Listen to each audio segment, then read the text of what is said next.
Hello, yogis. This is video 4 in the series, The Dhammapada, The Buddhist Path of Wisdom. The PDF for that free book will be in the comments, or excuse me, in the description. This one's been challenging for me just because it's so congruent with Christianity. I mean, it's pretty wild. I want to read Amos, 5:21 through 24. It's, biblical, not in the Dhammapada, but, it says, I despise your religious festivals. Your assemblies are a stench to me. Even though you bring me burnt offerings and grain offerings, I will not accept them. Though you bring choice fellowship offerings, I will have no regard for them. Away with the noise of your songs. I will not listen to the music of your harps, but let justice roll on like a river, righteousness like a never-failing stream. And he's talking to the hypocrites, right? He's talking to the people that there's all this movement and they're doing the prayers and there's all these exterior acts, but they're not actually like living the life. And he's saying it's annoying. Like, you know what I mean? Like, I'm not even paying attention to you. Like, knock it off. You might as well go do whatever you're going to go do, because I'm not even going to acknowledge what you're doing. So we were covering in video 3, the last thing we left off, it was talking about the evildoer grieves here and hereafter. He ends up grieving in both worlds.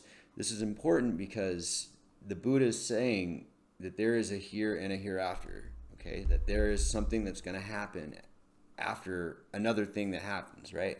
That thing that happens, the line, is death, right? It's mortem. So we have pre-mortem and post-mortem. So the two worlds that he's talking about is before you die and after you die. But rest assured, the Buddha does tell you that there are realms, not just a realm, but realms of woe and of bliss. So just moving forward, verse 16, the doer of good rejoices here and hereafter. He rejoices in both the worlds. He rejoices and exults, recollecting his own pure deeds. The evildoer suffers here and hereafter. He suffers in both the worlds. The thought, evil have I done, torments him, and he suffers even more when gone to realms of woe.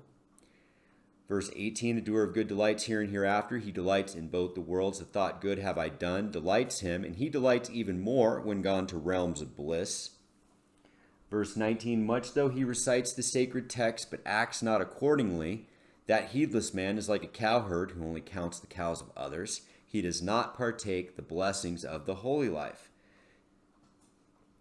Verse 20, little though he recites the sacred text, but puts the teachings into practice, forsaking lust, hatred, and delusion, with true wisdom and emancipated mind, clinging to nothing of this or any other world, he indeed partakes of the blessings of a holy life. So much said here. I'm gonna really just it's pretty simple, 16 through 18. It's telling you, evildoers suffer here and they suffer in the next world.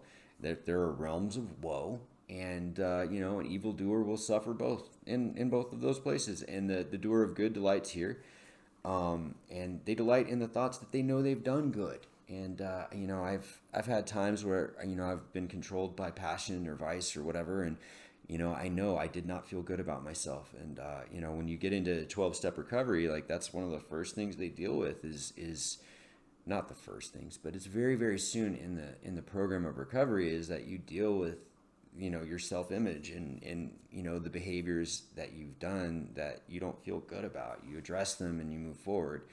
And so this is, pretty much, I think, pretty universal that, we have to make peace with any of the bad deeds we may have done in our life or evil things that we may have done, and then try to, do good things.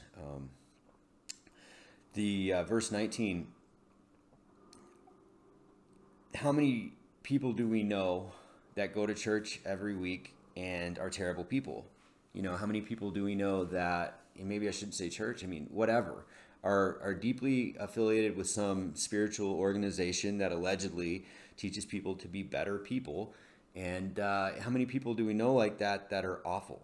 Human beings that cut grandmas off in traffic and, are stingy with money, or maybe aren't honest. And I'm not saying like do an inventory, but like when you're somebody that's holier than thou, and they're just kind of like overcompensating for something else, right?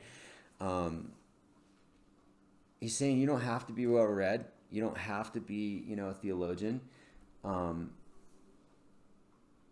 If you count the sins of others is how I partake this, or if you're sitting there constantly just like worried about what other people are doing, you will not get the blessings of the holy life.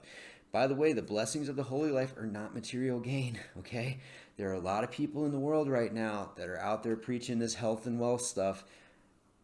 The blessings of the holy life, particularly in a Christian sense and in a Buddhist sense, they are not material gain. So if that's the message that you're seeking, that's in that realm of delusion, and is not true wisdom or an emancipated mind seeking those things. Verse 20, put the teachings into practice. Forsake lust, hatred, and delusion. That means that you have to challenge your thoughts, and lust is a pretty normal feeling, right? I mean, this is a survival feeling. Like, this is procreation. I think there's probably some healthy variants of lust, right? But ultimately, it's forsaking it, putting it away, putting away hatred, and delusion. This is so important. So being able to discern what is real and what is not real.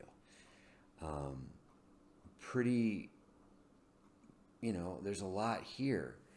What I like about the Dhammapada is that he does not mince words. There's no guesswork here.